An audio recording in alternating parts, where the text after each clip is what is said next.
We're looking almost £1,000 on the cash we've got, and that basic alcohol, plus all these at £1 a bottle at auction, plus whatever's in the bar downstairs. We could be close to £2,000 just in alcohol. Thanks to the CCTV, not even the car park escapes Rob's eagle eye for larger assets. You can tell all the members of staff if they got cars parked here, I need to see proof of ownership before they go missing. So they're going to have to bring their V5s in and whatnot to make sure that they are not company delivery vehicles.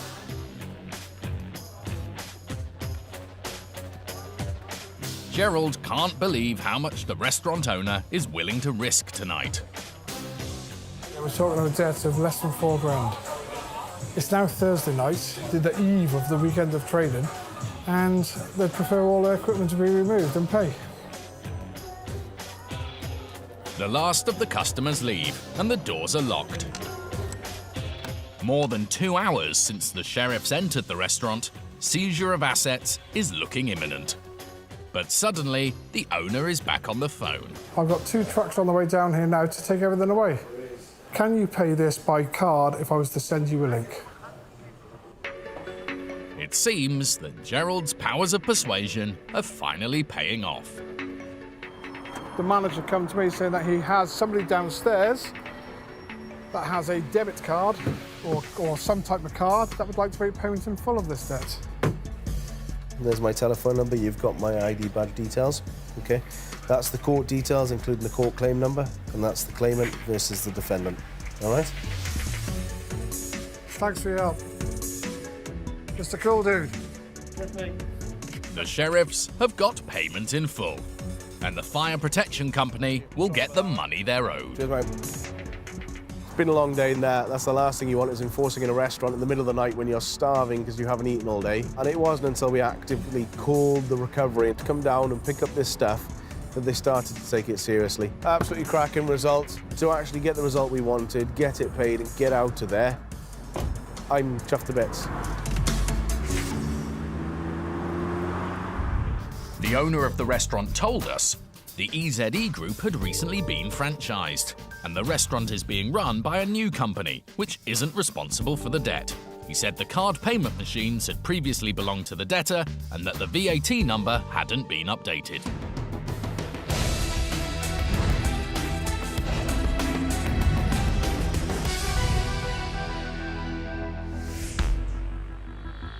If you've won a county court judgment which hasn't been paid, for £66 you can get the case transferred up to the High Court, which will issue a writ for enforcement by the sheriffs. Hello?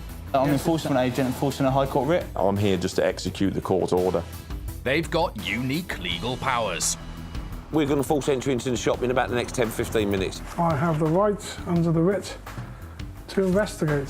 If you obstruct myself or my colleague, it is a criminal offence. There's no limit on the size of the debts they can pursue. £14 million. It's the largest job I've ever done. He can pay it directly into our account from Spain.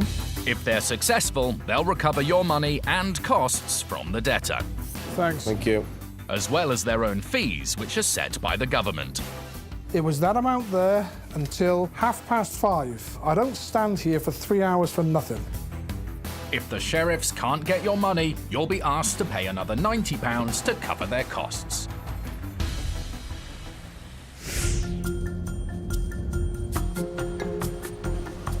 It's September 2018, and enforcement agents Gerald Anderson and Rob Foster have an early morning ferry to catch. This is almost like holiday mode now. They're heading to the Isle of Wight to enforce a debt owed by a pub landlady. I've not been across to the Isle of Wight before. It's a little bit of an adventure for me. You know, Rob, luckily, has been there many a time, so hopefully he'll know the way. It's one of my patches, the Isle of Wight, so I've done this numerous times over the last 10 years. It's quite a nice way to wake up in the morning, really. Jump on the ferry, nice relaxed crossing. The sheriffs are acting for Jordan White, a young barman who today enjoys pulling pints for his customers at one of the island's many watering holes. But it was during his previous job at another pub, the Vectis Tavern, that his troubles began. When he was first hired by the landlady, Anne Cook, everything seemed to be going well. After a few weeks, of being there and approached me and just said that she wanted to promote me and make me assistant manager and give me more responsibility and help her further her business. Jordan accepted, but when he took on the role, he immediately found a number of the things he'd been promised didn't materialise. So like set days off, the fact that I needed to be there on a Monday morning to help with deliveries, help with the paperwork, none of that was being met, and I actually ended up working all evening, so I'd be there from like on Monday from 6 till like 3 o'clock in the morning every single day, and that wasn't the agreement that we had. There were also signs that the pub was struggling, and Jordan's wages began to be delayed. It's not fun cleaning toilets at 3 o'clock in the morning anyway, but then when you're not really being paid what you should be paid, it wasn't a pleasant place to be around. I did sympathise with Anne. She clearly got herself stuck in a rut that she didn't know how to get out of, and if she was just honest about her financial situation, it would have gone completely differently, but it wasn't. It was all very cloak and dagger. In the end, Jordan couldn't take any more and quit, hoping that sooner or later Anne would come good on his back pay. By the time I left, I was down, I'd say, about £590, and I needed that for basic stuff. I needed it for my rent, I needed it for my shopping, I needed it essentially to live. So I contacted her, and her attitude had changed completely. She was accusing me of theft to begin with, saying that there was an investigation going on, then that she was in dispute of the monies and the hours that I was claiming. It was just a constant, different story, like one after another. Jordan now realised that the only way he was going to get his money was through legal action, and with the help of a friend, he took Mrs. Cook to an employment tribunal. A hearing was scheduled, but on the big day, she didn't show up. She phoned in and said that she had been rushed to hospital and said it was really unfair, that she felt really hard done by, and that she wished to be there in person to defend herself, and called for another hearing. A second hearing was granted. To Jordan's astonishment, she didn't show up again. This time, the judge awarded him his missing wages plus costs. But Anne still hasn't paid, and Jordan doubts if she ever will. I didn't believe that Anne was going to pay the money. There was no way that she was just going to easily accept a fee, and that was that. So I'm going to get the sheriffs involved.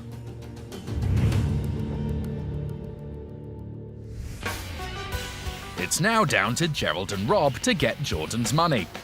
There has been a call where the defendant has claimed that the debt should not be in her name personally, it should be in the company name that she used to operate. If she feels it's in the wrong name, she should have had a rehearing in court to prove that it was in the wrong name, but this is something she's failed to do.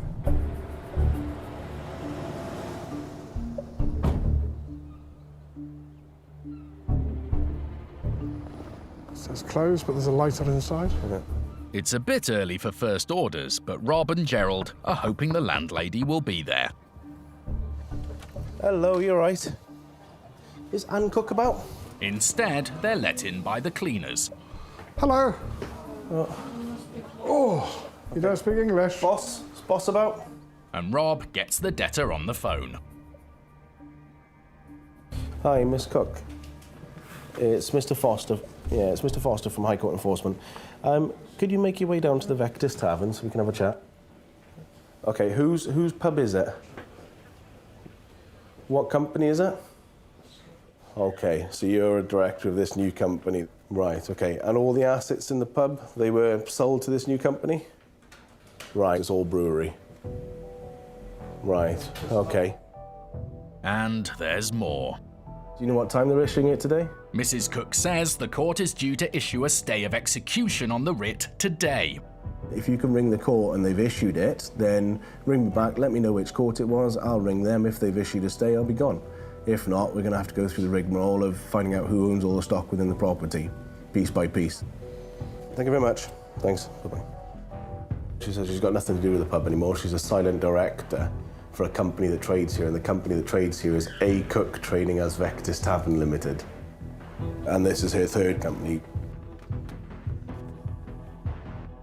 If the pub is now being run by a limited company rather than the debtor herself, then the sheriffs won't be able to remove any goods. So essentially she's saying that everything in the pub is owned by the brewery, including the alcohol stocks and whatnot. It's all owned by the brewery. It gets her hackles up quite a bit, you know. She won't provide proof of ownership and whatnot, saying she's done it many times in the past. But unfortunately, we don't care about that. We are here today to see that proof of occupancy. It's due diligence on each writ. She did, however, say that she's put in for a hearing to rehear the actual claim, and obviously that stops enforcement. I've told her that doesn't stop enforcement. She then says she's put in an application for stay of execution that's being heard today. So at the moment, I'm not going to take her at her word. I need to see proof of what's going on, and that may well stop us in our tracks. So we could be here for some time? Yes, yeah. Well, in that case, can I get anybody a lager, sir? No. Can I help you? Do with a bit of courage, though. Bit of courage. Later, while Rob and Gerald wait for news from the court, events take a strange turn. Just to let you know that you will commit a criminal offence if you lock this door with us in here, all right? He was definitely going to lock that off.